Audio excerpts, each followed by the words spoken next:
The blaring alarm jolted Dr. Selvig from his concentration as the emergency medical bay doors of the Xenotian ship slid open with a hydraulic hiss.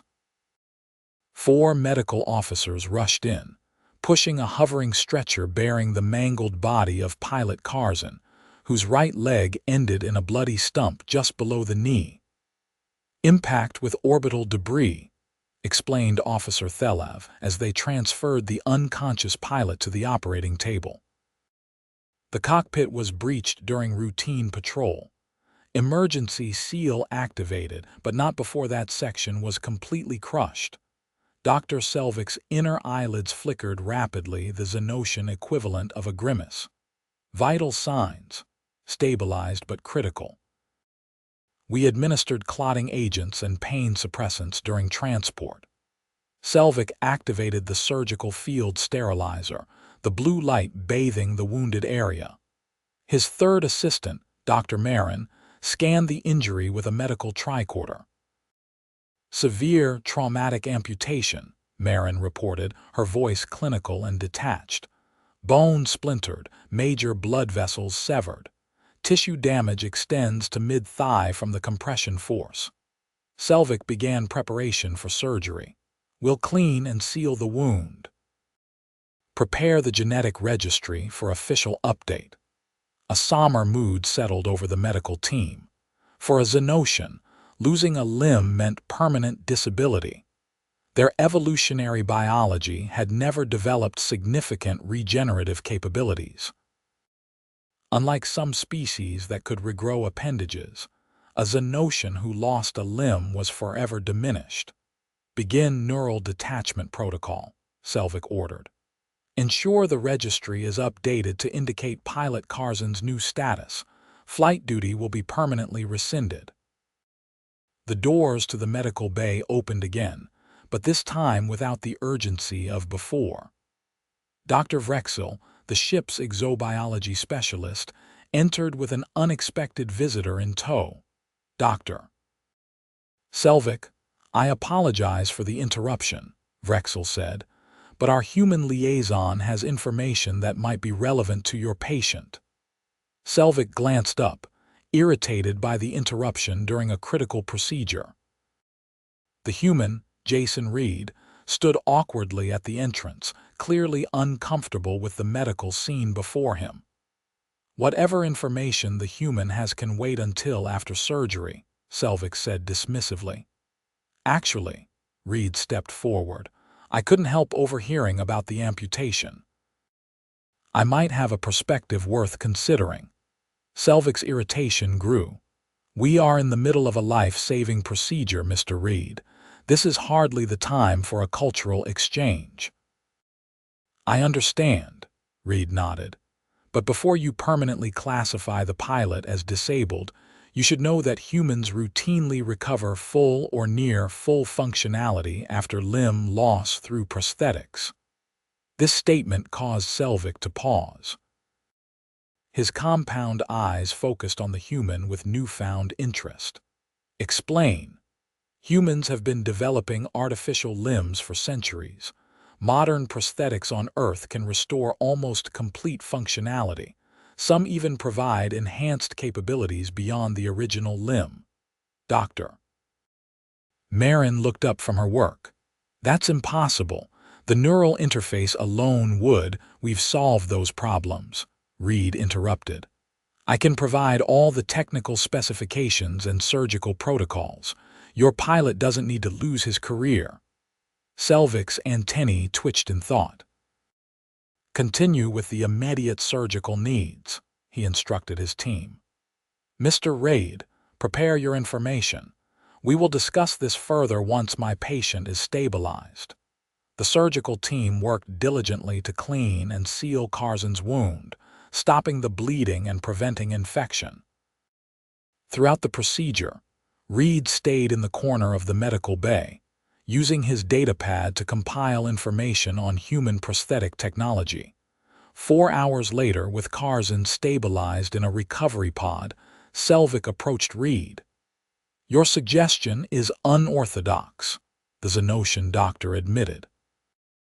In all our medical history, we have never considered artificial replacement as a viable solution. Our attempts at mechanical substitutes have always resulted in rejection, infection, or nerve death. Reed nodded. I suspected as much.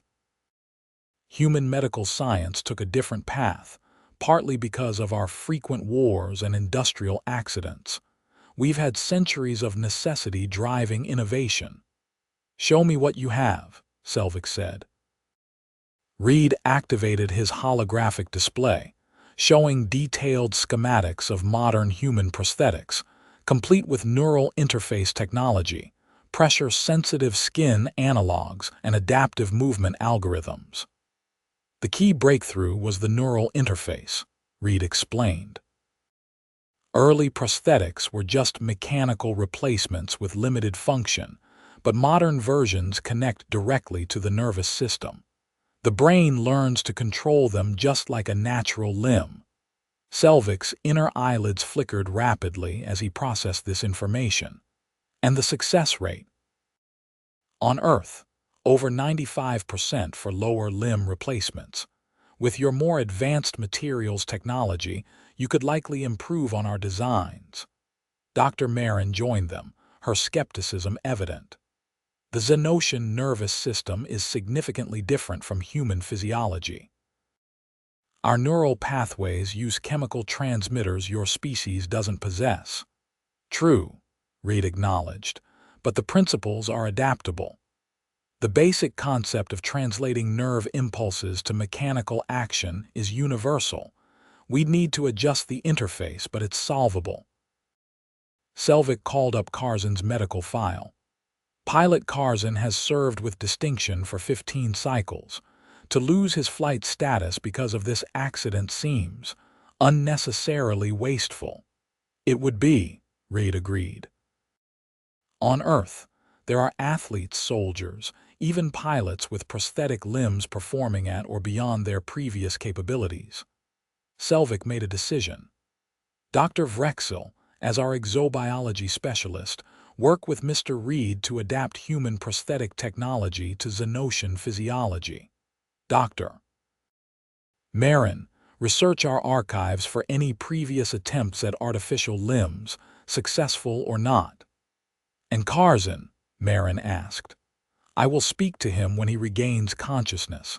The choice must be his, but he deserves to know all options. 2 days later, Pilot Karzin awoke from his medically induced coma. The first sensation he registered was absence, the strange, hollow feeling where his right leg should be. Then came the pain, a burning, stabbing reminder of what he'd lost. Doctor.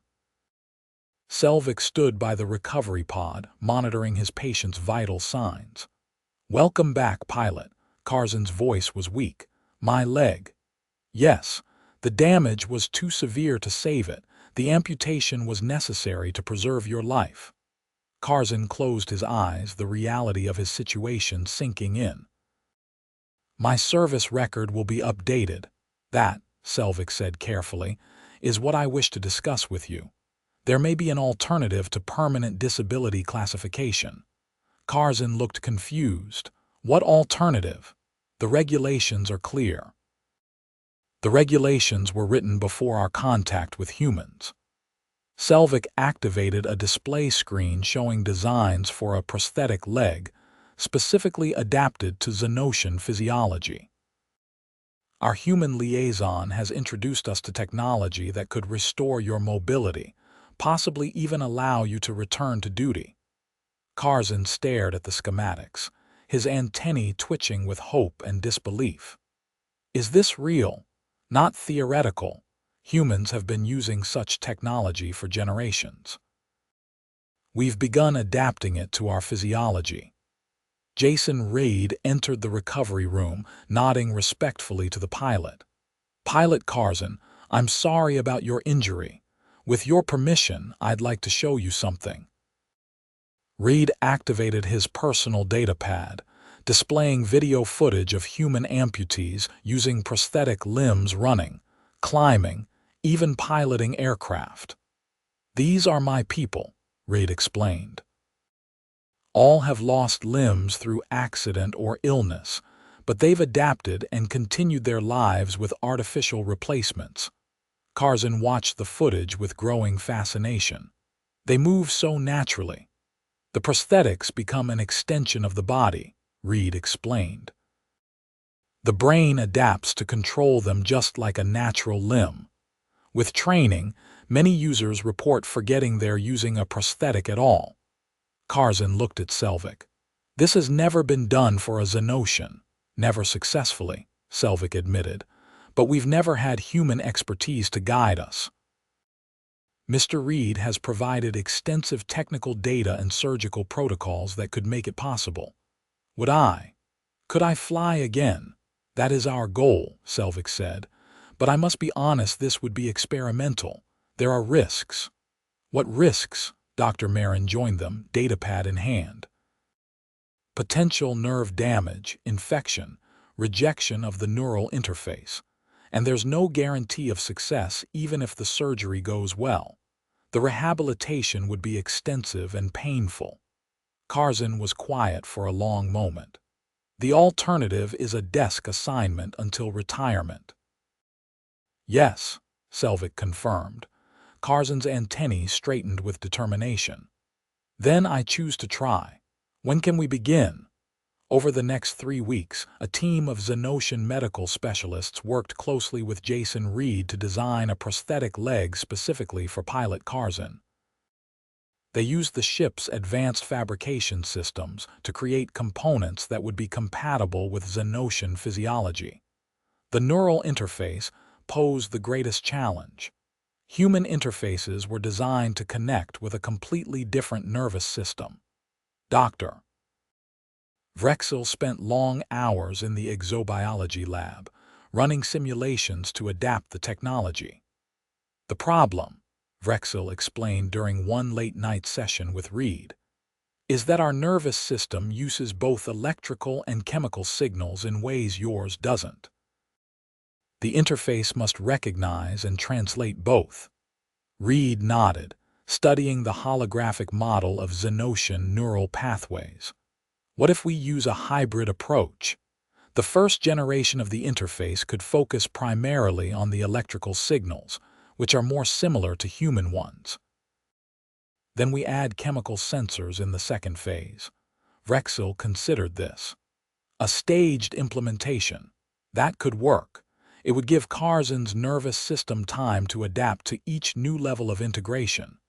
Meanwhile, Dr. Selvig prepared Karzin's residual limb for the prosthetic.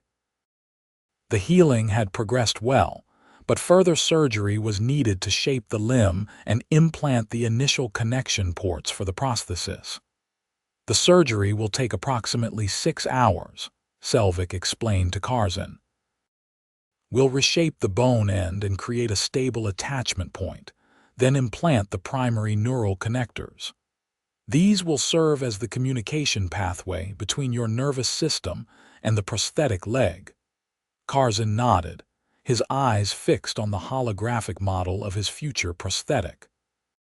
And recovery time. 2 weeks before we can attach the prosthetic, then another month of rehabilitation before you can begin flight simulator training. A month, Karzin seemed dismayed. Reed, who had been observing, spoke up. That's actually incredibly fast. On Earth, the process would take much longer. Your physiological healing rate is about 3 times faster than humans. This seemed to reassure Karzin somewhat. I understand. I'm ready whenever you are, Doctor. The surgery proceeded as planned. Selvig's team carefully reshaped the end of Karzin's limb, creating an optimal attachment point for the prosthetic. The neural connectors, tiny, sophisticated devices that would translate the pilot's nerve impulses into commands for the artificial limb, were implanted along the major nerve pathways. Throughout the procedure, Reed provided guidance based on human medical protocols, while the Xenotian doctors adapted these techniques to their own physiology. The combination of knowledge created something entirely new, a hybrid approach that drew from the best of both medical traditions. 2 weeks later, Karzin sat nervously on an examination table as Dr. Selvig and Jason Reed prepared to attach the prosthetic leg for the first time. The connection may cause some discomfort, Selvig warned as he aligned the prosthetic with the attachment points on Karzin's residual limb. "I'm prepared," Karzin said, though his antennae betrayed his anxiety. Quivering slightly, with careful precision, Selvig connected the prosthetic to the attachment points. As the neural interface activated, Karzin gasped, his body tensing. "What are you feeling?" Reed asked. "It's strange," Karzin said. "Like pins and needles, but also, I can sense the leg, not feel it exactly, but I know it's there." "That's the neural interface beginning to communicate with your nervous system," Selvig explained. "The sensation should become more natural over time." "Can you try to move the toes?" Reed suggested. Karzin focused, his antennae rigid with concentration. After a moment, the artificial toes at the end of the prosthetic twitched slightly. "It moved," he exclaimed. "Excellent." Selvig's inner eyelids flickered with excitement. "The neural pathways are already establishing connection.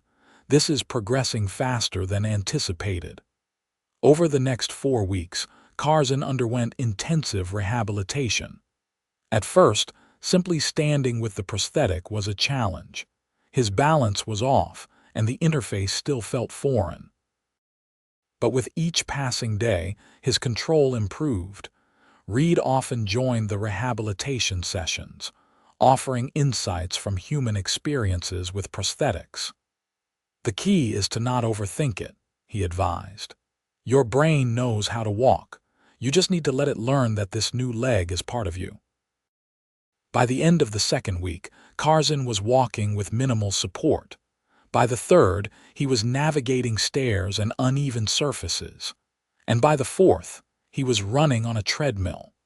"The progress is remarkable," Dr. Marin noted during a medical review. "The neural adaptation rate exceeds our most optimistic projections," Selvig agreed. "I believe Pilot Karzin is ready for flight simulator assessment." The day of Karzin's flight simulation test arrived with a mixture of anticipation and anxiety. A small crowd of medical staff and flight officers gathered in the simulation chamber to witness the test. For many, it was their first time seeing a Xenotian amputee performing at this level. Karzin entered the simulator cockpit, adjusting his flight suit around the prosthetic leg. The simulator was configured to match his patrol craft, with controls that required precise foot movements for certain functions. "All systems online," reported the simulation technician. "Standard patrol scenario loaded."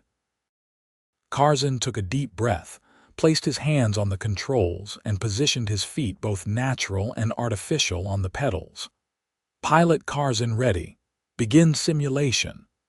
The virtual display came to life, showing the starfield outside the patrol craft. Karzin smoothly guided the craft through its launch sequence, his prosthetic foot applying precise pressure to the control pedals. As the simulation progressed, the scenario became more complex, navigating an asteroid field, responding to a distress call, evading a small meteoroid shower. Throughout it all, Karzin maintained perfect control, his prosthetic leg functioning as seamlessly as his natural one. When the simulation ended, there was a moment of stunned silence, followed by applause from the observers. Flight Commander Drevin approached, his expression solemn but impressed. 97% efficiency rating. That's 3 points higher than your last evaluation before the accident. Karzin's antennae stood straight with pride. The prosthetic response time is actually faster than natural muscle in some ways. Selvig turned to Reed. "This success exceeds our expectations. The implications for our medical practices are profound." Reed nodded. "On Earth, we've found that necessity often drives innovation. Our history of warfare and accidents forced us to develop these technologies. It's one positive outcome from otherwise tragic circumstances.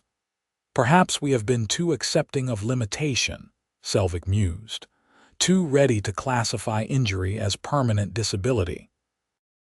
Over the following months, news of Karzin's successful return to flight duty spread throughout the Xenotian fleet. Other injured personnel began requesting information about prosthetic options. The medical department, led by Dr. Selvig, established a new division dedicated to adaptive technology.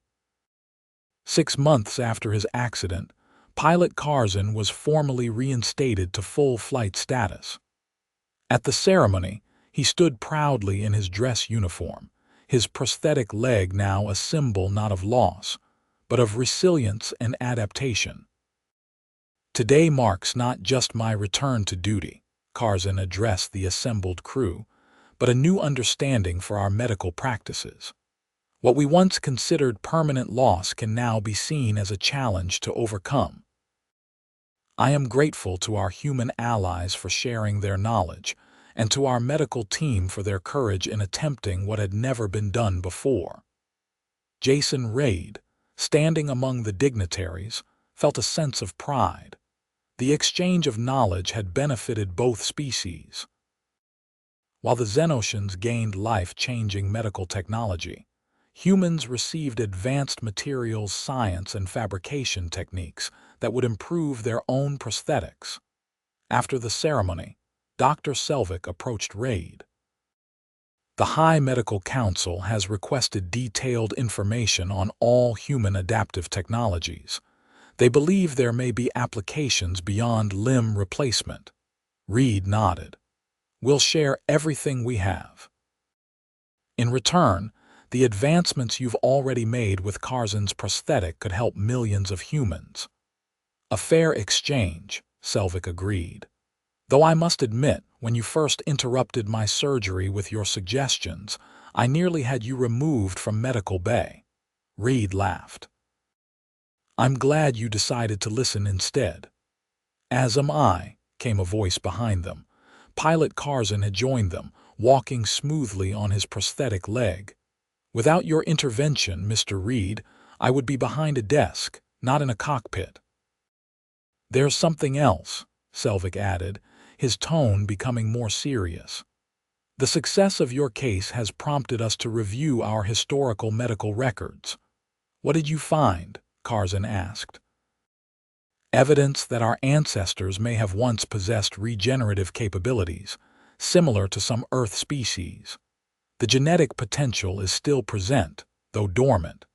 With further research, we might eventually develop biological solutions alongside mechanical ones. Reed's eyes widened. That would be remarkable. On Earth, we've been experimenting with regenerative medicine too, but we're still in the early stages. Perhaps, Selvig suggested, this is another area where our species can learn from each other. 1 year after Karzin's accident, the Xenotian medical ship Healer's Light embarked on its maiden voyage. Specially designed for research and implementation of adaptive technologies, the ship carried a joint Xenotian human medical team dedicated to developing new solutions for those with disabilities. Dr. Selvig served as Chief Medical Officer, with Jason Raid as the human liaison and specialist. Their mission was to visit both Xenotian and human colonies, bringing the new medical technologies to those who needed them.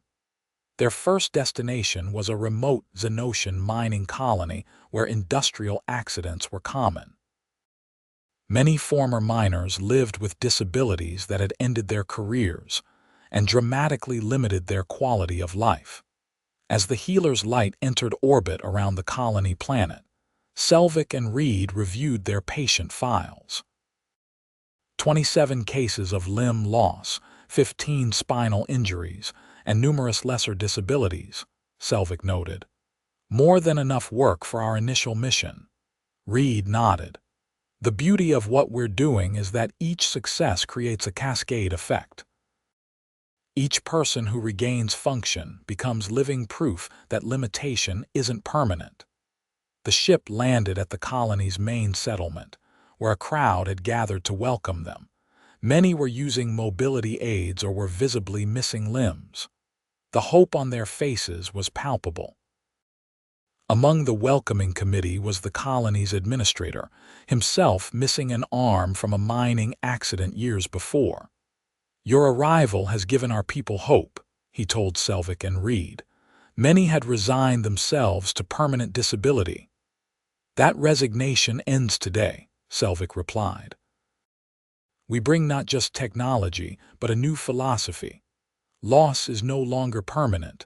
Adaptation is possible."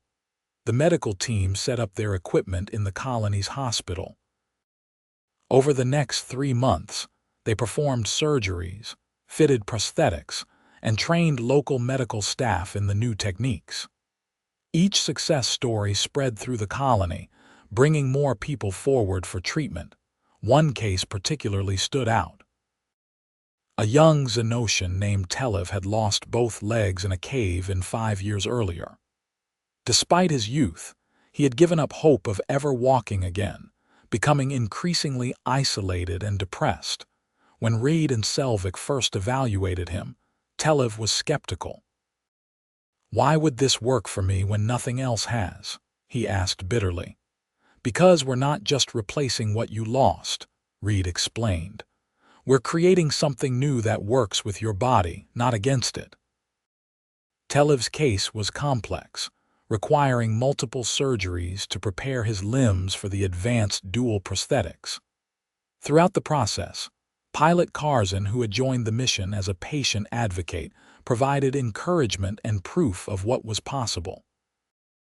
"I remember the moment I first stood on my prosthetic," Karzin told Telev during a difficult day of rehabilitation.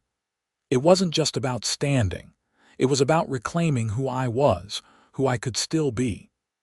Gradually, Telev's skepticism gave way to determination. When he finally stood on his new prosthetic legs for the first time, tears streamed down his face, a rare display of emotion for a Xenotian. "I had forgotten what it felt like to look others in the eye," he said quietly. By the time the healer's light prepared to depart for its next destination, the colony had been transformed.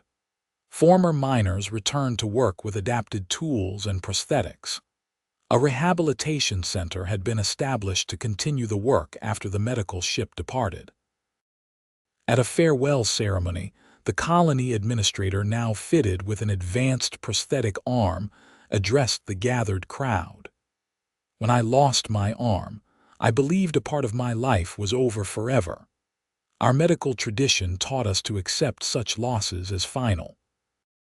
But our friends have shown us a different path. They have taught us that adaptation is not surrender, it is triumph over circumstance." As Selvig, Reed, and their team prepared to board their ship, they were stopped by a group of young Xenotians. One stepped forward, a child of perhaps 10 years. "I want to become a doctor like you," the child told Selvig, "to help people adapt and overcome." Selvig's inner eyelids flickered with emotion. "Then study hard. Perhaps one day you will join us on this ship." Back aboard the healer's light, as they broke orbit and set course for their next destination, a human colony, this time Reed found Selvig in the observation lounge, staring out at the stars. "Something on your mind, Doctor?" Reed asked. "I was thinking about how quickly perspectives can change," Selvig replied. "For generations, my people accepted limitation as inevitable. We built our medical practices around managing loss, not overcoming it, and yet, in just 1 year, we have begun to fundamentally change that thinking." "Humans have a saying," Reed offered. "Necessity is the mother of invention. Your people never developed these technologies because your society protected the wounded. Ours threw them back into the fight." "A harsh but effective evolutionary pressure," Selvig acknowledged. "Though I wonder what other knowledge our species might exchange. What other limitations might we both overcome together?" That's the beauty of cooperation, Reed said. Neither of us has all the answers, but together we have more than either would alone. As the ship accelerated to faster than light speed, both the human and the Xenotian contemplated the future they were building, one where the line between ability and disability, between limitation and potential, was increasingly blurred. Where the loss of a limb no longer meant the loss of a life's purpose. 2 years later, the Interspecies Medical Summit was held on neutral territory, a space station jointly operated by humans and Xenotians. Medical professionals from both species gathered to share knowledge, techniques, and philosophy. Dr. Selvig, now Director of Adaptive Technologies for the entire Xenotian medical fleet, delivered the opening address.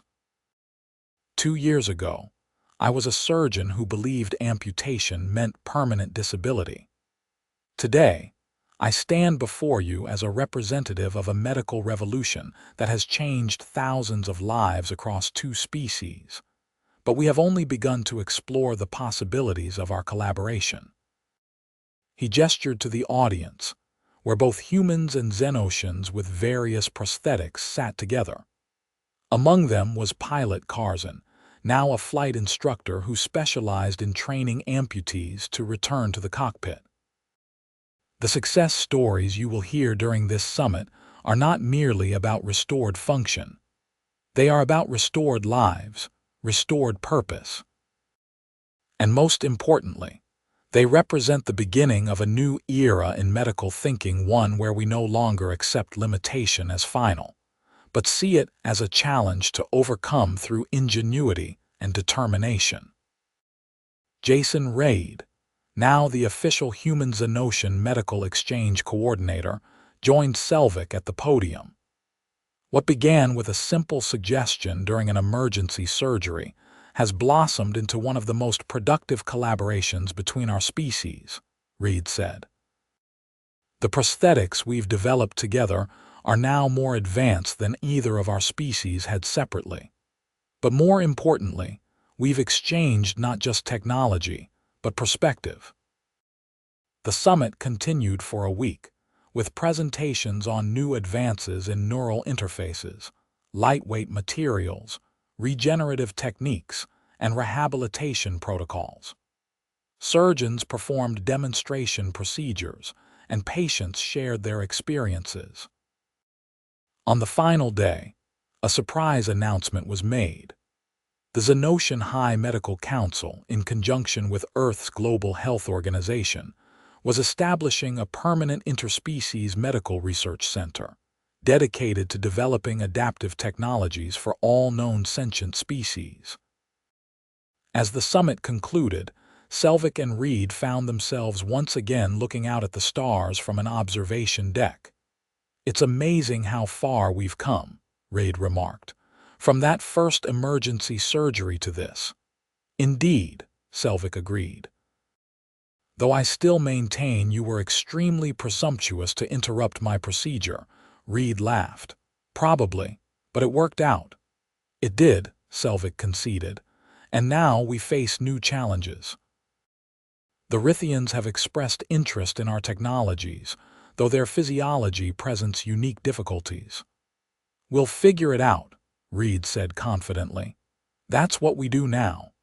As they watched, a ship docked at the station, the newest vessel in the medical fleet, the Adaptation. Its mission was to travel to the farthest reaches of known space, bringing the new medical technologies to all who needed them. Painted on its hull was the joint emblem of Human and Xenotian Medical Services, with a new motto beneath it: "Limitation is temporary. Adaptation is permanent." Selvig's antennae twitched with pride. "I never imagined a simple emergency surgery would lead to this." "The best innovations often come from unexpected places," Reid observed. "From necessity, from crisis, from different perspectives coming together." "And from listening," Selvig added, "even when it seems impractical or inconvenient."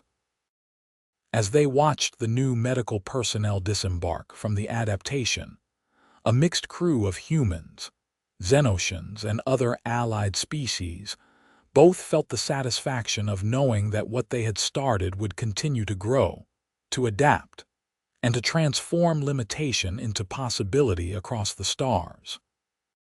What had begun as a shocking suggestion during an emergency had become a revolution not just in medicine, but in how two species understood the very concept of disability.